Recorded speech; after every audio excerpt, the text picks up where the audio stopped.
क्या आपका बच्चा समय से पहले यानी 34 हफ्ते से पहले पैदा हुआ था, या उसका जन्म वजन 2 किलो से कम है? क्या जन्म के बाद उसे कुछ दिन तक एनआईसीयू में रहना पड़ा या ऑक्सीजन दी गई थी? अगर इन सवालों में से किसी का भी जवाब हाँ है, तो यह जानना बहुत जरूरी है कि आपके बच्चे को रेटिनोपैथी ऑफ प्रीमैच्योरिटी यानी आरओपी नाम की आंखों की बीमारी का खतरा हो सकता है। क्या आप जानते हैं कि हिंदुस्तान में 34 हफ्तों से पहले जो बच्चे जन्म लेते हैं, उनमें हर 4 में एक बच्चा आंखों के पर्दे का सरकने के खतरे में जीता है? आंखों के पर्दे की अहमियत, उनका सरकना क्यों खतरनाक है और इससे कैसे बचा जा सकता है, आइए ड्रग टुडे मेडिकल टाइम्स के साथ समझते हैं। यह 34 हफ्तों का मामला है क्या? आमतौर पर शिशु मां के गर्भ में 37 हफ्ते यानी कि 9 महीने रहने के बाद जन्म लेता है, पर कुछ बच्चे समय से पहले ही जन्म लेते हैं और अगर आंकड़ों की माने तो हर साल देश में 35 लाख ऐसे बच्चे पैदा होते हैं। मां के गर्भ में पल रहे बच्चे का आंखों का विकास चौथे महीने में शुरू होकर 9वें महीने तक चलता है, पर जब कोई बच्चा 34 हफ्ते या उससे पहले जन्म लेता है तो उसके शरीर के कई अंग, जिसमें आंखों के पर्दे भी शामिल हैं, वे पूरी तरह विकसित नहीं हो पाती। ड्रग टुडे मेडिकल टाइम्स से बात करते हुए श्रॉफ चैरिटेबल आई संस्थान के डॉक्टर शालिनी सिंह ने इस पर विस्तार से बातचीत की।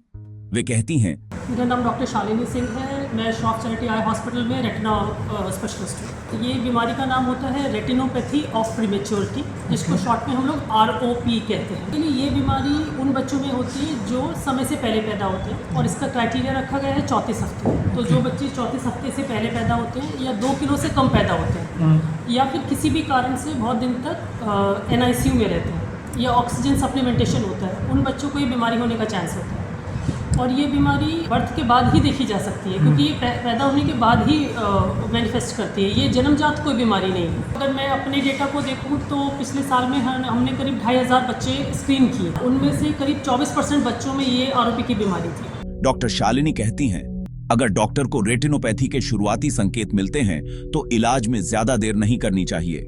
बच्चे के होने के तुरंत बाद देखने की जरूरत नहीं है। ये बच्चे के होने के 1 महीने के अंदर हमें एक बार देखना जरूरी है। एक बार अगर हमने पता लगा लिया कि ये बच्चे को रेटिनोपैथी और प्रीमेच्योरिटी है तो विदिन 2 to 3 डेज हमें उसका लेजर या इंजेक्शन करना है। एक बार अगर हमने देख लिया और पा लिया कि ROP है, तब उसका ट्रीटमेंट विदिन 48 आवर्स करना जरूरी है। डॉक्टर शालिनी कहती हैं, ज्यादातर मामलों में लेजर फोटोकोएगुलेशन या इंजेक्शन थेरेपी से बीमारी को रोका जा सकता है।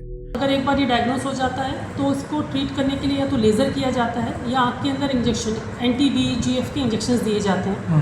और अगर सिचुएशन इतनी ख़राब है, बहुत लेट बच्चा पकड़ा गया, तो ऑपरेशन भी किया जा सकता है, पर यूजुअली ऑपरेशन के रिजल्ट्स बहुत अच्छे नहीं होते। लेज़र को सर्जरी भी कहा जाता है, लेज़र फोटोकोगुलेशन कहते हैं हम लोग, जिसमें कि जो एक्स्ट्रा रेटिना है जिसमें सप्लाई नहीं हो रही है उसके अंदर बर्न्स लगाए जाते हैं, जिससे कि खराब नसें बनने की संभावना कम होती जाती है। माता पिता को क्या करना चाहिए? जब इसका पेरेंट्स को पता चलता है तब तक तो बहुत देर हो चुकी होती है, तो इसका बचाव ही इसका उपचार है।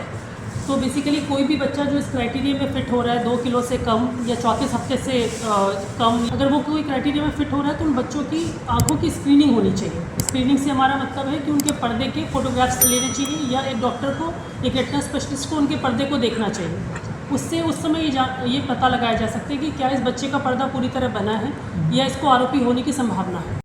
इस वीडियो को अंत तक देखने के लिए आपका धन्यवाद।